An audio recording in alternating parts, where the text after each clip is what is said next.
Fala, nação! Sejam bem-vindos a mais um vídeo. Já vai se preparando porque tem notícia quente saindo dos bastidores do Flamengo.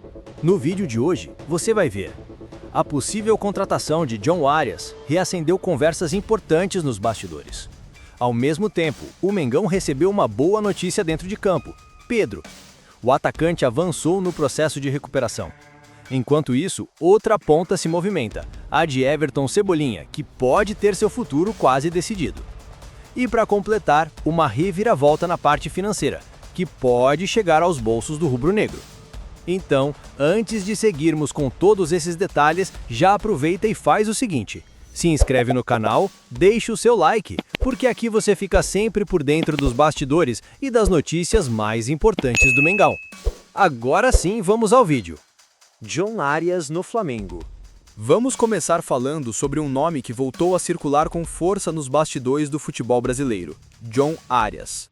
O colombiano, que brilhou no Fluminense e conquistou títulos importantes por lá, vive hoje uma situação bem diferente na Inglaterra. No Wolverhampton, o momento não é dos melhores. O time amarga a lanterna da Premier League, o ambiente está pesado e Arias, que chegou com expectativa alta, acabou perdendo espaço.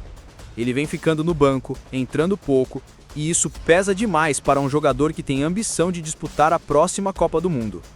E é justamente aí que o Flamengo aparece na história. De acordo com informações de bastidores, o Mengão monitora a situação de Arias de perto.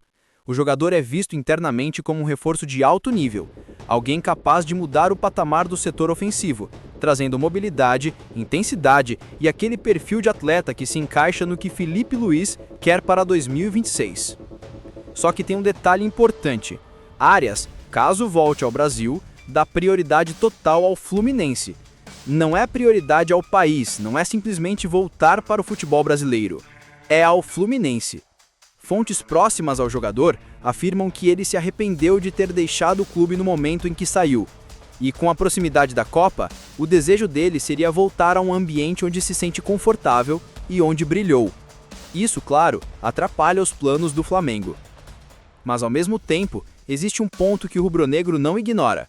E o Wolverhampton, para liberar Arias, quer recuperar o dinheiro investido. Supostas especulações estimam algo acima de 100 milhões de reais. Ou seja, se o Flamengo quiser dar o famoso chapéu no Fluminense, tem condições. Ainda assim, vale destacar, mesmo com esse cenário, a chance de Arias aceitar jogar no Flamengo é considerada baixa. Não impossível, porque no futebol nada é impossível, mas difícil. A preferência dele pelo clube tricolor é clara e isso pesa muito. Então o que resta agora é acompanhar. O interesse existe, as conversas internas existem, a oportunidade de mercado existe, mas a decisão final depende de 4 fatores: o Wolverhampton, o Fluminense e o próprio Arias e, acima de tudo, o Flamengo. O retorno de Pedro. Saindo um pouco do mercado da bola e entrando no campo, o Flamengo recebeu uma notícia daquelas que mudam o clima no ninho do urubu. Pedro está voltando. Depois da fratura no braço direito, o atacante vinha passando por um processo de recuperação cuidadoso, etapa por etapa e sempre acompanhado de muita expectativa da torcida. E finalmente, nesta semana, o camisa 9 deu um passo importante. Trocou a imobilização e voltou a treinar com o grupo. Ainda sem contato físico, claro, mas já participando das atividades de forma parcial. Para quem conhece futebol, sabe o quanto isso significa. É aquele momento em que o jogador começa a recuperar a confiança, sente o movimento natural do corpo voltando e percebe que está cada vez mais perto de retornar às partidas. Internamente, no Flamengo, o clima é de otimismo. A recuperação segue exatamente como o departamento médico planejou.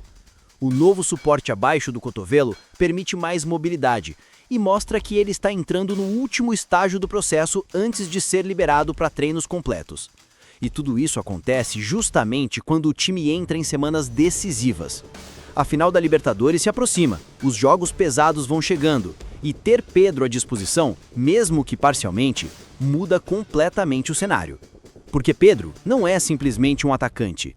Ele é o jogador que, quando está confiante, resolve partidas em um único toque. É aquele que dá profundidade, que finaliza com precisão, que tem tempo de bola, que atrai marcação. É um ídolo recente da torcida.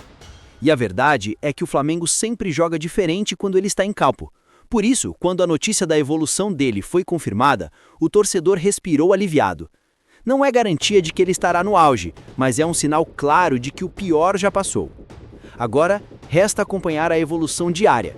Se tudo correr bem, o Flamengo pode ter Pedro disponível exatamente quando mais precisa. E isso, para qualquer adversário, já é motivo de preocupação. A possível saída de Everton Cebolinha. Agora abrimos de espaço para falar de um nome que divide opiniões dentro da torcida rubro-negra: Everton Cebolinha. Nas últimas semanas, o futuro do atacante voltou ao centro das conversas, e tudo isso ganhou ainda mais força depois da eleição no Grêmio. Com a chegada do novo presidente, Odorico Roman, a prioridade da nova diretoria é clara: trazer Cebolinha de volta a Porto Alegre. E o cenário é delicado, porque existem dois pontos importantes nessa história. O primeiro ponto, o ponto contra o Grêmio, é o óbvio. O salário e o valor de mercado de Cebolinha são altos. Não é uma negociação simples, não é uma compra qualquer, e o Grêmio precisaria de organização financeira para conseguir concretizar o negócio. Mas aí entra o segundo ponto, e esse ponto joga totalmente a favor do Grêmio. Cebolinha entra no último ano de contrato com o Flamengo, agora, no dia 1º de janeiro. Ou seja, é a última oportunidade que o Flamengo tem de fazer dinheiro com o jogador. Se o clube não renovar o contrato com ele, no meio do ano, Cebolinha já pode assinar um pré-contrato com qualquer outra equipe e sair de graça no fim da temporada. E nenhum clube gosta de perder o jogador de graça. É por isso que o Grêmio enxerga esse momento como a chance perfeita de avançar. A ideia deles é simples: apresentar uma proposta, oferecer condições que agradem ao atleta e tentar convencer o Flamengo a vender agora, antes que a proximidade do fim do contrato reduza o valor do jogador no mercado. E não podemos esquecer de um detalhe curioso. No último confronto entre Grêmio e Flamengo, quando jornalistas gaúchos perguntaram a Cebolinha sobre um possível retorno, ele não descartou a possibilidade. Pelo contrário, deixou claro que a porta não está fechada.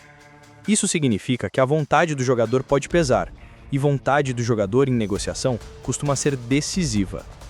Agora, a decisão está nas mãos do Flamengo. Vender para não perder de graça? Renovar para valorizar o investimento? Negociar apenas com garantia bancária? Ou manter o jogador até o fim, acreditando que ele ainda pode render mais em campo? São perguntas que a diretoria terá que responder em breve, e o torcedor, claro, já começa a debater. Se você fosse o Flamengo, venderia Cebolinha agora? Deixa aí nos comentários. O dinheiro liberado no Mengão. E para fechar esse panorama completo do Flamengo, precisamos falar de um capítulo que envolve política, disputa nos bastidores e, claro, muito dinheiro. A novela entre Flamengo, Palmeiras, BAP, Leila Pereira e a Libra ganhou mais um episódio importante. Você lembra dos 80 milhões que estavam bloqueados por determinação judicial? Pois é. Esse dinheiro era parte da disputa pela forma como as cotas da televisão estão sendo divididas no novo modelo do futebol brasileiro. O Flamengo questionou a distribuição, pediu o bloqueio e a Justiça, por um período, atendeu ao pedido. Só que isso mudou.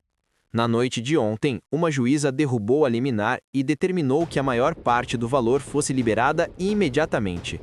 Dos 80 milhões, apenas 17 milhões continuam retidos, justamente a parte que o Flamengo contesta de forma mais direta.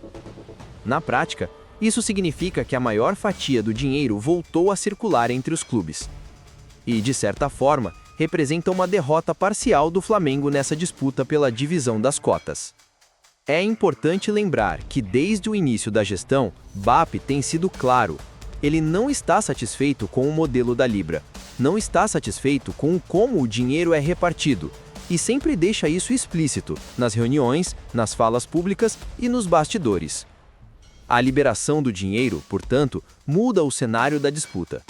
O Flamengo perde um capítulo dessa batalha, mas a novela está longe de terminar. Ainda existem decisões por vir, novas audiências, novos recursos, e cada etapa pode alterar novamente o equilíbrio de forças entre os clubes. Por enquanto, o Mengão segue com parte do valor retida, enquanto o restante já foi distribuído para os outros times, algo que, claro, gera incômodo interno. Afinal, dinheiro libera estratégia, e estratégia no futebol moderno é tudo. O que resta agora é aguardar os próximos movimentos dessa guerra silenciosa que acontece nos bastidores do esporte. Uma guerra que, aos poucos, vai moldando o modelo do futebol brasileiro dos próximos anos. E esse foi o Vídeo Nação. Entre possíveis chegadas, decisões difíceis e disputas fora de campo, o Flamengo segue vivendo mais um capítulo intenso da sua história. Enquanto John Arias movimenta o mercado e gera expectativa, Pedro dá sinais reais de volta e renova a esperança dentro do campo. Do outro lado, Cebolinha pode estar prestes a encarar um novo destino, enquanto a novela financeira envolvendo a Libra e a divisão das cotas segue firme, mostrando que o futebol moderno é mais complexo do que muita gente imagina. Então, se você gostou do vídeo, já deixa o like, isso ajuda demais. Se inscreve no canal para não perder nenhum capítulo dos bastidores do Mengão. Muito obrigado por acompanhar até aqui. Nos vemos no próximo vídeo. Até a próxima e saudações rubro-negras!